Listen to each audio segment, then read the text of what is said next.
Opo.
ng patimpalak para sa manunulat ay parang sa pamamagitan nito ay mas lalong gaganahan silang magsulat at lalaki ang kanilang kaalaman patungkol sa pagsulat.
Kini ganas ilay ng favorite.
Kasi nakakatulong ang patimpalak sa pagsusulat kasi dito para nabibigyan ng karangalan ng isang bansa sa araw na papabilang ang isang tao manulat dahil sa kanyang husay sumulat dahil sa kanyang husay sumulat dito kumbaga nare-recognize ang kanyang kagalingan at nakikita ito sa kanyang background kung sa bansa siya napapabilang na saan nagpasiwin din sa paglago o pagyago ng kanilang bansa. Okay, bigyan siya ng barangay siya. Okay, people at the back, please come here. Please guys, gamay na labangan niyo. Ay, nakakunay tayo. Pag-bulak sila, dapat natin. Okay, one,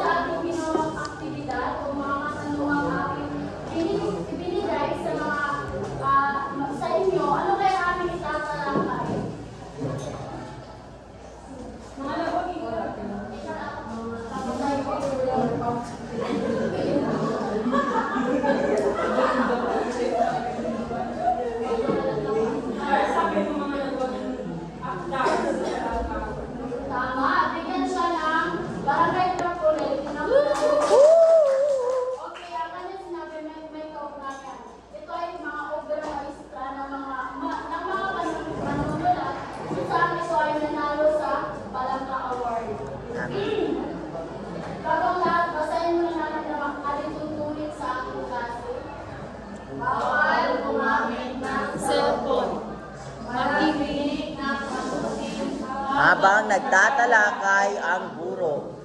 Itaas lamang ang kanang kamay kung nais sumagot. Magkaroon ng partisipasyon sa klase. Maging magalang sa bawat isa at sa opinyon nila. Okay, kung sino man yung hindi nakikinig, expected na kayo ang aking tatawagin. Again, kung sino yung hindi nakikinig, kayo talaga aming ipa-discuss o magkakaroon tayo ng oral presentation. So, pa-affirmative, guys, pag-iugal na guys, ang sa video, walay kayo po. Yung sa likod mo sa video. Yan may Okay, pakibasa, Ginoong Jeffrey.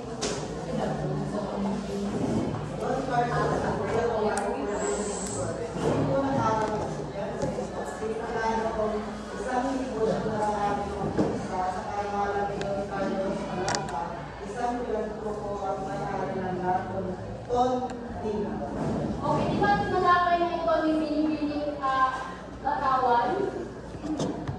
Okay, sige, ito ay patungkol sa, ito ay isang pakipala na kung saan ang layunin nito ay magsaguyod, magpalaghanan ng ating mga panitikan, ng sabayon ay mapayapin pang ating kultura, wika at panitikan. Okay, ayun. Ginoong Jeffries. Pakibasa. Murales. Kapisanang aklat, diwa at panitikan, Kanisban. Mula noong 1951 hanggang 1966, ang silang ito ay tinatag noong Oktubre 1950 sa pamumuno ni na Tomas Ongogo at Pasiano. Pirata sa dating Manuel of Quezon Educational Institution for MLQ University. Okay, ito ay isang grupo ng mga manunila, ng mga kritiko. Ganon din ang kanyang layunin. Ito ay magpapalaban, pagbayawin at alamin ang kwalidad ng ating panitikan. Pag sinabi natin diwa, ito ay mensahe o simbolismo ng mga bawat sulatin. Pag sinabi naman natin panitikan, ito ay sumasalamin sa kultura, walo pa ay nagpapalitan ng isang bansa. Okay, binibining Claire.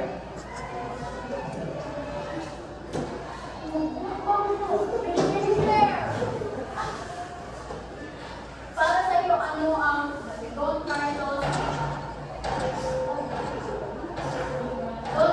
Memorial Award for Literature?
2022, sila ay qualified.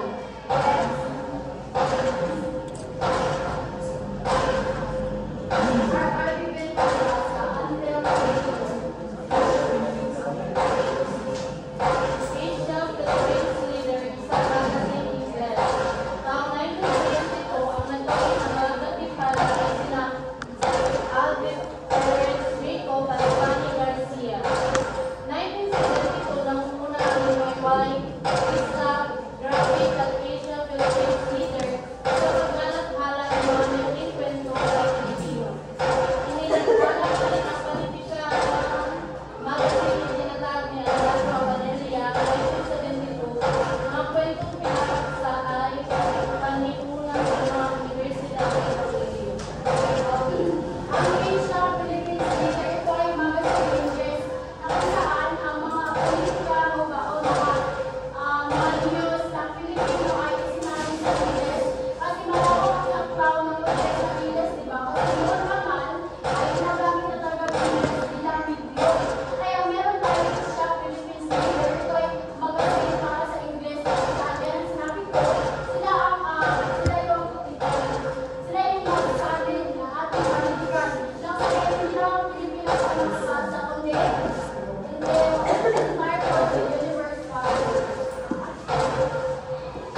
Okay, ngayon, tatalakay namin ng mga manunulat at pinulog sa patimpala ng Pilipinas.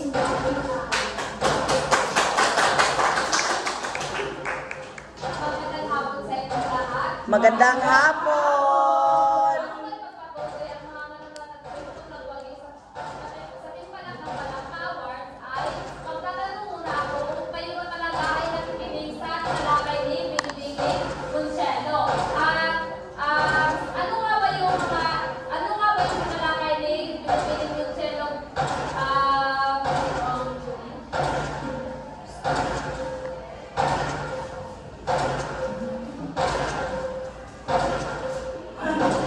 Ang bato na lang agad. Sinigil mo siya, ayaw ng Carlos Palanga at ang katipan, ayaw ni Waymay.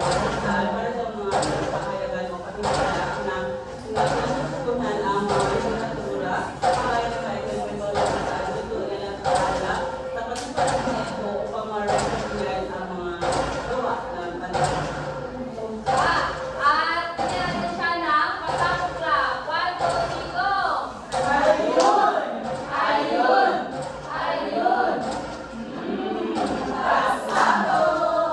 At Pinoong, siyempre sa biyaga, ngayong liway umalis. Ang liwayway ay isang publisher ng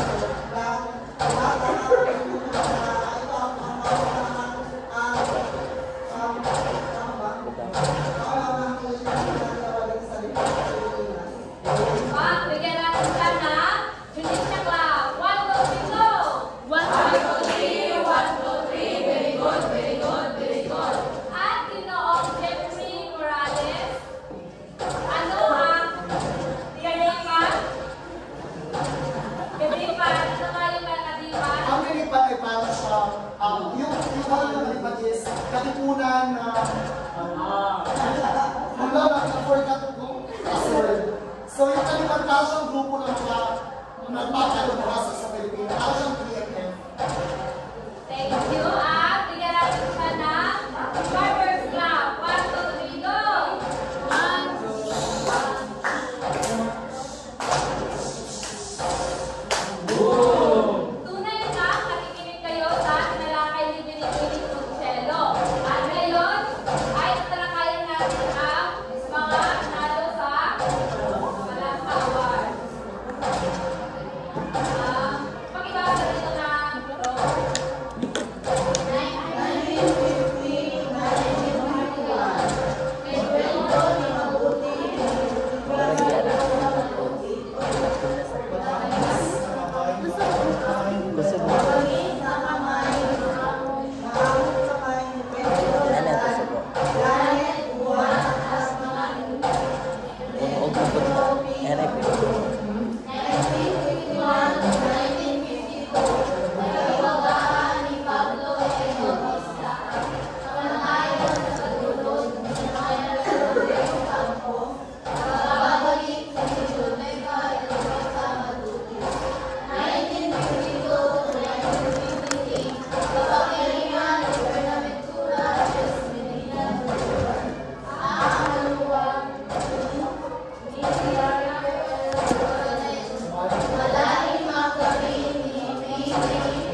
Ha?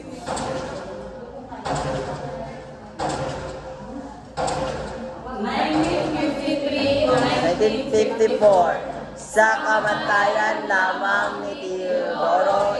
Agoncillo, ang pusa sa aking durungwan. Medina Jr. Matalino ang inaanak ko ni Fernando L. Sarmonte. 1954 to 1955, nagpalayag sa puso ng isang bata ni Genoveva E. Matuti.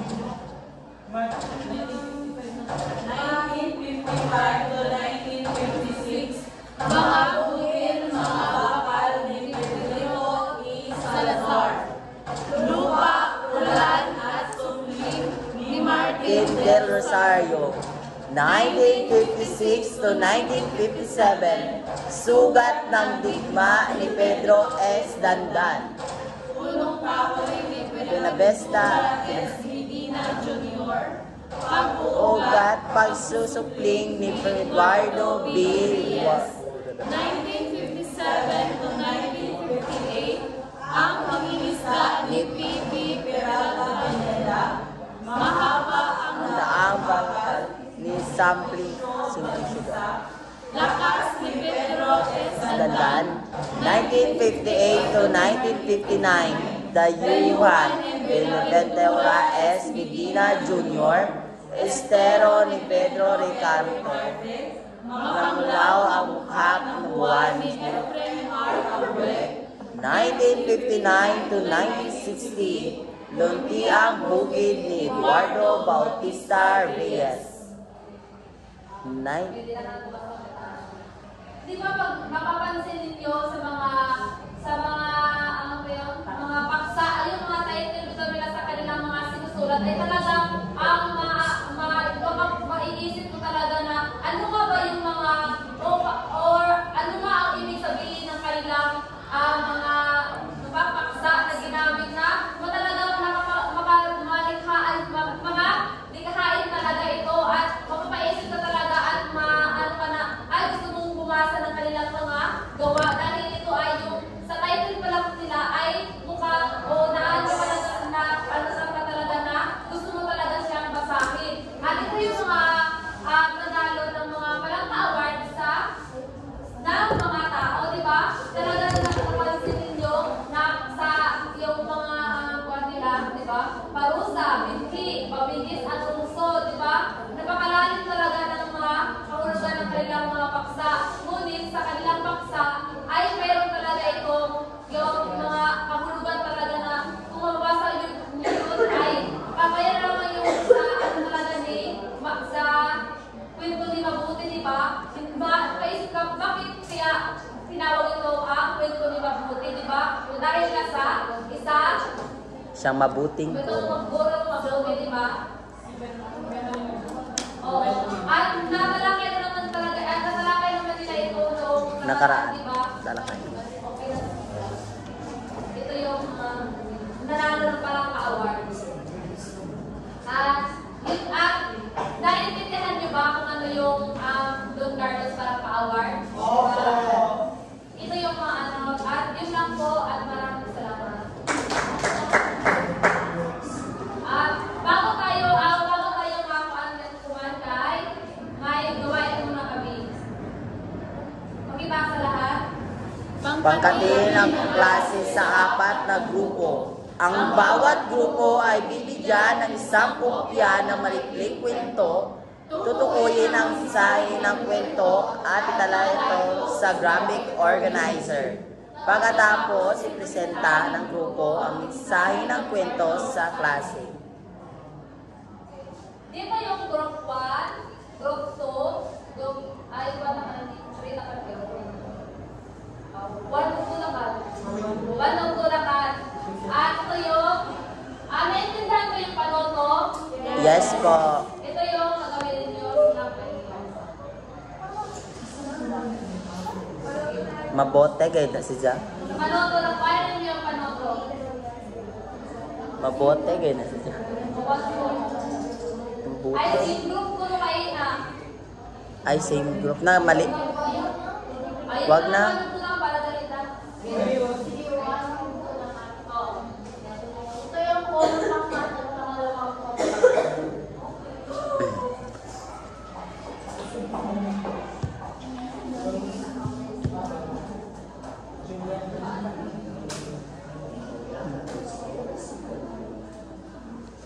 Gusto na yung marker? Pinaka-goal na yun. Kailangan mo Explain mo. Okay na ba ang panood to? Picture nila ka. Bibigyan lang po kayo ng 10 minutes. Ganda na ba ang panood mo?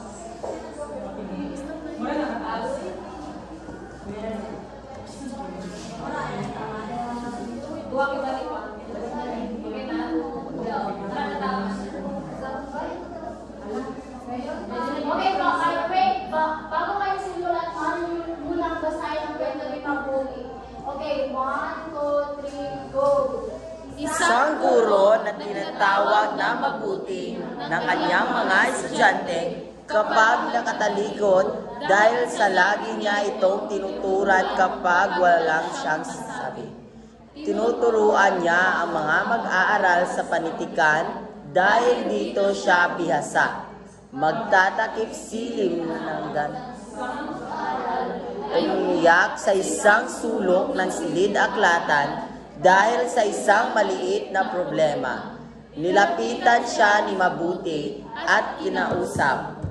Inisisa at pinuntuhan ng mga bata dahil doon din tumatangis sa sulok na iyon. Tinanong niya si Mabuti kung ano ang dahilan ng kanyang pagtangis sa sulok na iyon. Ngunit hindi siya nasasagot. Ang mag-aaral ay nagkaroon ng matinding damdamin sa pagtuklas sa suliranin ni Mabuti na pilit guro. Isang araw, nagkwento si Mabuti tungkol sa kanyang mga mag-aaral na susunod na sukan. Nasambil niya na nais niyang maging Maggagamot ang kanyang anak. Isang mabuting manggagamot, bigla niyang narinig ang bulungan ng dalawang estudyante na ang sinasabi ay gaya ng kanyang ina, Mabuti, nakarang isang puting tela. Gayunpaman, Siyang ngumiti ng pilit na sinabing, oo, gaya ng kanyang ama, sa pagkabigla ang pagkapikot, narinig na ngumiti, bagamat pilit ilang araw din ang samantala, napagtagpi-tagpi ng mga bata ng mga matuklasan ang lihim at suliranin ni Mabuti. Natuklasan na mag-aaral na naging malapit kay Mabuti, nakasulukuyang nakaburol ang asawa, ngunit hindi tinitirhan ni Mabuti. Lubos na naunawaan at nabatid ng mag-aaral na naging malapit kay Mabuti ang lahat na iyon kaan ng damdamin nito. Okay, time starts now.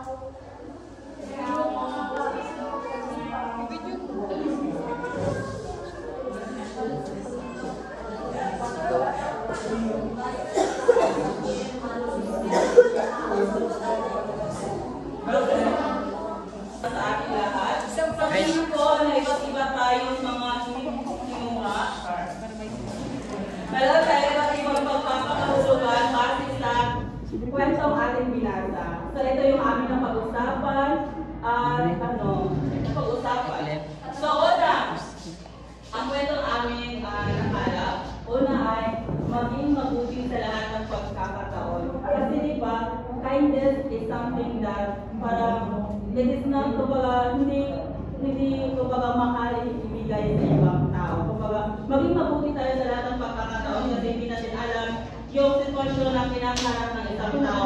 Malay mo, mayroon siyang pinagdadaan ng malaking sitwasyon na hindi siya kumbaga, hindi ka lagi mabuti sa kanya.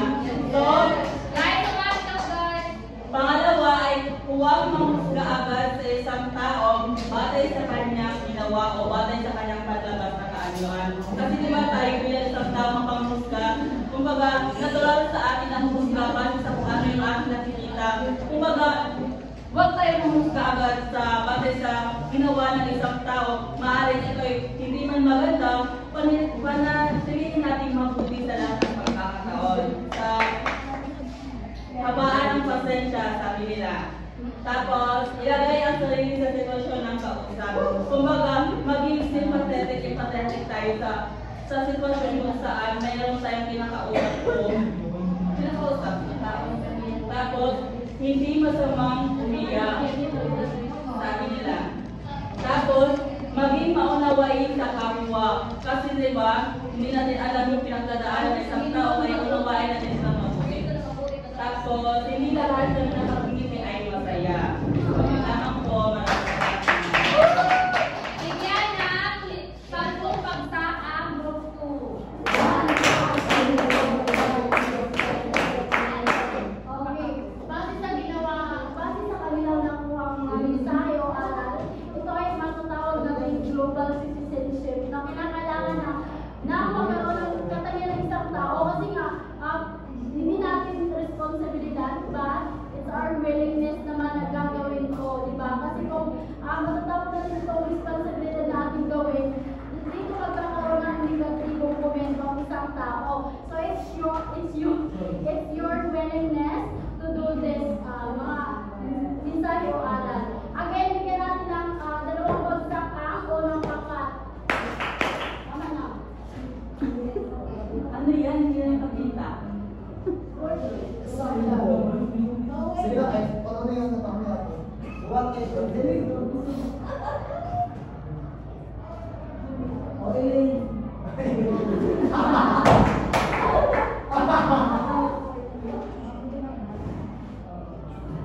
Magandang hapon sa inyong lahat. Magandang hapon. Ang pagkatunan ng organizer, mga yung nakita ng sa person ni Mabuti. Una ay magpapagawa, magpapamusga. Kung ano man yung estado sa inyong buhay, kung ano man ay kung may diferensya naman sa nagawa, ay dapat maging magpaparihan o magpapamusga. Tao naman kayo at na kayo ay pantay-pantay. Yes. Pangalawa naman ay ilagay ang iyong sarili sa sitwasyon ng iba. Kung wala ka namang problema, may isang tao na pinagdadaanan ay dapat maging sensitibo. At pangatlo naman ay habang lagi ang pasensya. Hindi sa pagkakataon na ang ating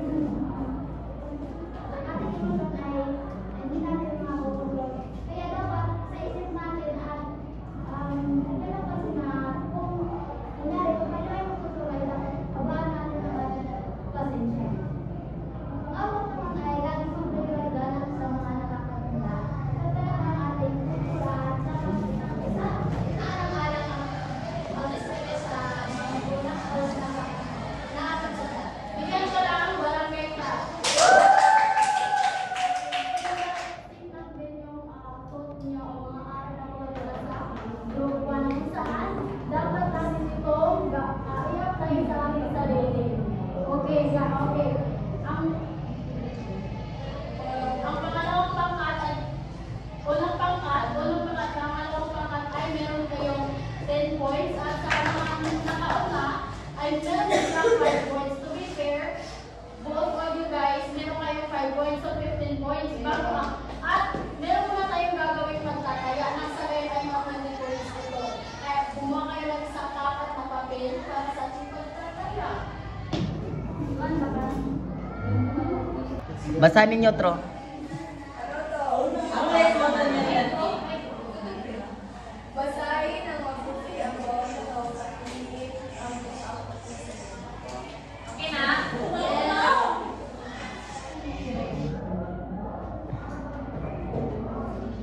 Suot na kanilaan para ilaw. Mag-count ng 1 to 5 at the start itaas ha. Yes.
Really?